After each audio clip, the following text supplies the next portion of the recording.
Bismillahirrahmanirrahim. Assalamualaikum warahmatullahi wabarakatuh semuanya. Sebelumnya, izin memperkenalkan diri. Namaku Alifah Nur Arsy dari Pendidikan Sosiologi Universitas Pendidikan Indonesia. Nah, teman-teman gimana nih kabarnya? Semoga semuanya dalam keadaan sehat ya.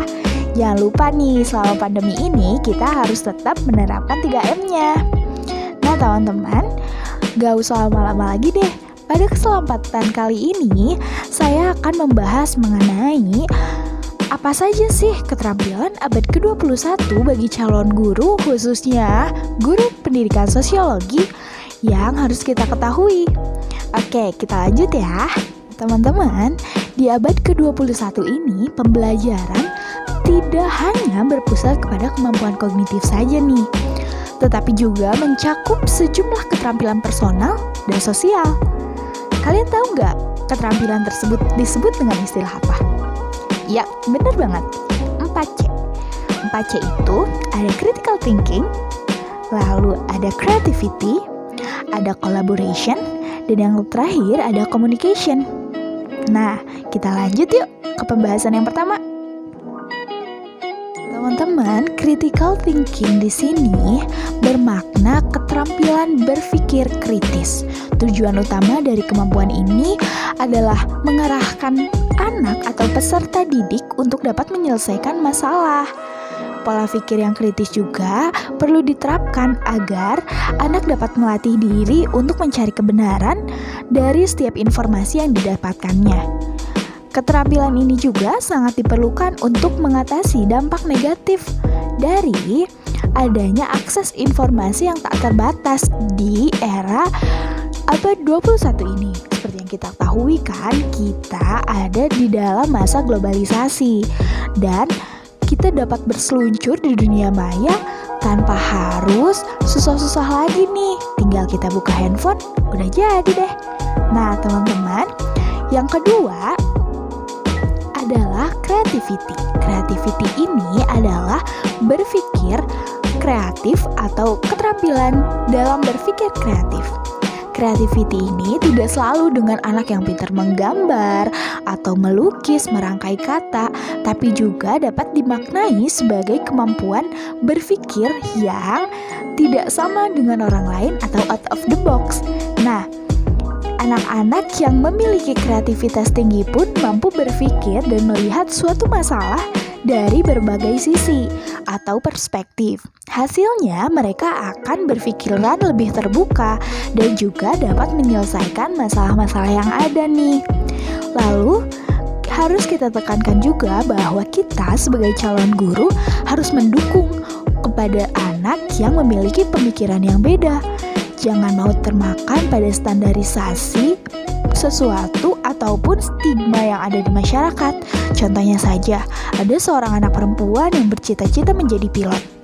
Kan, pilot itu awam sekali ya bagi seorang anak perempuan, tapi kita harus mendukung dia gitu. Karena seperti yang kita ketahui bahwa pekerjaan itu tidak terpaku pada gender. Bisa saja dia menjadi pilot yang sangat hebat ataupun bahkan bisa menjadi contoh atau trendsetter di dunia penerbangan nantinya. Nah, kita lanjut ya. Nah, teman-teman, selanjutnya ada collaboration atau keterampilan bekerja sama dalam suatu kelompok. Nah, collaboration ini aktivitas bekerja sama dengan seseorang atau beberapa orang dalam suatu kelompok untuk mencapai tujuan yang ditetapkan bersama. Aktivitas ini penting diterapkan dalam proses pembelajaran anak agar mampu dan siap untuk bekerja sama dengan siapa saja dalam kehidupan mendatang. Nah, saat berkolaborasi bersama orang lain, anak akan terlatih untuk mengembangkan solusi terbaik yang bisa diterima oleh semua orang atau di dalam kelompoknya. Selain itu, dia juga melatih bahwa setiap pendapat itu tidak bisa diterima oleh semua orang. Dia bisa melatih bahwa berbicara di depan semua orang adalah salah satu kesempatan emas untuk mengemukakan pendapat. Nah, teman-teman, yang terakhir ada communication. Communication ini dimaknai sebagai kemampuan anak dalam menyampaikan ide-ide pikirannya secara cepat, jelas, dan efektif. Keterampilan ini terdiri dari sejumlah sub-skill seperti kemampuan berbahasa, lalu terdiri dari kemampuan memahami konteks serta kemampuan membaca pendengar audiens untuk memastikan pesannya tersampaikan. Nah, itu adalah 4C yang saya maksud. 4C di sini harus kita tanamkan sebagai calon guru untuk pada proses pembelajaran nanti nih teman-teman. Oh iya, kalian tahu gak sih bahwa Nadiem Makarim atau Menteri Pendidikan kita berpendapat bahwa pengembangan pendidikan di Indonesia itu harusnya tidak terpaut pada 4C, tapi ada 6C. Apalagi ya 2 lagi? Yep, yang dua lagi maksud saya ada computational dan computational logic atau logika komputasi. Nah, menurutnya kondisi pendidikan di Indonesia sangatlah beragam sehingga standarisasi malah membawa dampak buruk. Anak didik tertinggal ya pasti akan semakin tertinggal. Computational thinking adalah logika pemrograman, namun logika pemrograman bagi orang awam adalah asing. Maka tujuannya adalah mengajarkan anak-anak atau bisa juga seseorang untuk berpikir secara logika algoritma atau logika komputasi. Nah, untuk compassion sendiri itu adalah kasih sayang. Jadi, kita harus tetap mengasihi orang-orang sesama kita. Dari hasil yang tadi, dari kelima hasil yang tadi, 5 cara atau education for future itu, kalau tanpa kasih sayang, kita tidak akan maju teman-teman. Karena kita sebagai makhluk sosial tetap harus menjunjung tinggi nilai-nilai kasih sayang ataupun norma-norma kesopanan yang berlaku di masyarakat sekitar.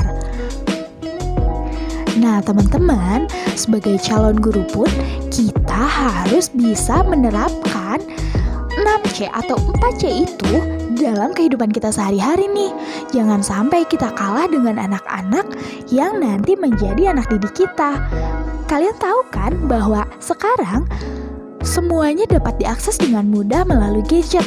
Nanti kalau kita tidak tahu apa yang mereka maksud, kita bisa saja tertinggal dan malah kita yang menjadi bahan yang dijadikan sebagai sarana atau mohon maaf sekali justru malah kita yang dianggap mereka sebagai tidak tahu apa-apa gitu. Jadi kita tidak memiliki wibawa sebagai seorang pendidik ataupun mengajar bagi mereka. Oleh sebab itu kita pun harus menerapkan 6C atau 4C ini ya di kehidupan sehari-hari. Nah teman-teman, mungkin sekian pematerian dari saya. Semoga dapat bermanfaat. See you next video. Bye.